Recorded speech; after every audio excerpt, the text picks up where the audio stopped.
চলে এসেছি আমরা দেশ বিদেশের সেরা বাছাই করা গুরুত্বপূর্ণ খবর নিয়ে। আসুন তবে সময় নষ্ট না করে এক এক করে শুরু করি। আজ নারী দিবসে কলকাতায় মমতা বন্দ্যোপাধ্যায়ের নেতৃত্বে বিশাল পদযাত্রা ও নতুন প্রকল্পের ঘোষণা। নিয়োগ দুর্নীতি মামলায় আজ সকালে মেদিনীপুরে এক দাপুটে নেতার বাড়িতে হানা দিল সিবিআই। ভোট ঘোষণার আগেই বারাসাত মহকুমার প্রতিটি বুথ এলাকায় কেন্দ্রীয় বাহিনীর টহল শুরু হয়েছে। উত্তরবঙ্গ দখলে সুকান্ত মজুমদারের নেতৃত্বে আজ শিলিগুড়িতে বিজেপির এক বিশেষ কর্মী সভা। লক্ষ্মীর ভাণ্ডারের বর্ধিত টাকা নিয়ে মহিলাদের অ্যাকাউন্টে আজ প্রথম কিস্তি ঢোকা শুরু হল। রাজ্যে নতুন করে প্রাথমিক শিক্ষক নিয়োগের ইন্টারভিউ শুরু হওয়া নিয়ে উত্তাল করুণাময়ী চত্বর। দক্ষিণবঙ্গের জেলাগুলোতে আজ দুপুরের পর কালবৈশাখী ঝড়ের পূর্বাভাস দিল আলিপুর আবহাওয়া দপ্তর।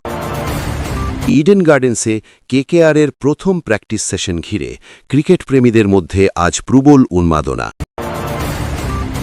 রমজান মাসের আগে বাজারে ফলের দাম অস্বাভাবিক বেড়ে যাওয়ায় বিপাকে পড়েছেন সাধারণ মানুষ। ডায়মন্ড হারবার মডেল নিয়ে আজ সোশ্যাল মিডিয়ায় বিশেষ ভিডিও পোস্ট করলেন অভিষেক বন্দ্যোপাধ্যায়। সন্দেশখালির নতুন কোনো তথ্য কি আজ রাতে রিপাবলিক বাংলার বিশেষ তদন্তে ফাঁস হবে? মুর্শিদাবাদে আজ তৃণমূল কর্মীদের সাথে পুলিশের ধস্তাধস্তিতে রণক্ষেত্র হয়ে উঠল বহরমপুর স্টেশনের মোড়। রাজনীতিতে নামা নিয়ে টলিউডের এক প্রথম সারির নায়িকার ভিডিও আজ ইউটিউবে ভাইরাল হয়ে। রাজ্যের সরকারি হাসপাতালগুলোতে আজ থেকে চালু হল বিনামূল্যে ব্লাড সুগার পরীক্ষা করার পরিষেবা।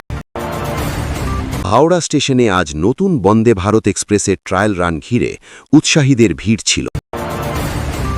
সীমান্ত এলাকায় নজরদারি বাড়াতে আজ বিএসএফ আধিকারিকদের নিয়ে গুরুত্বপূর্ণ বৈঠকে বসছে রাজ্য সরকার। রাজারহাট নিউটাউনে আজ নতুন একটি আইটি পার্কে কয়েক হাজার চাকরির সুযোগ ঘোষণা।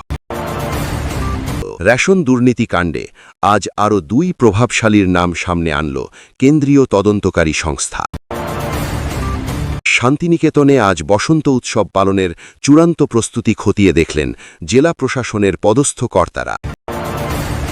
জলপাইগুড়িতে হাতি তাড়াতে গিয়ে বন কর্মীদের সাথে স্থানীয় গ্রামবাসীদের তুমুল বচসায় আজ প্রবল উত্তেজনা। আজকের জন্য এতটাই। দেখা হচ্ছে পরের ভিডিওতে। আপনাদের রায় কমেন্টে জানান। ভিডিও ভালো লাগলে লাইক করুন, চ্যানেলটা সাবস্ক্রাইব করুন।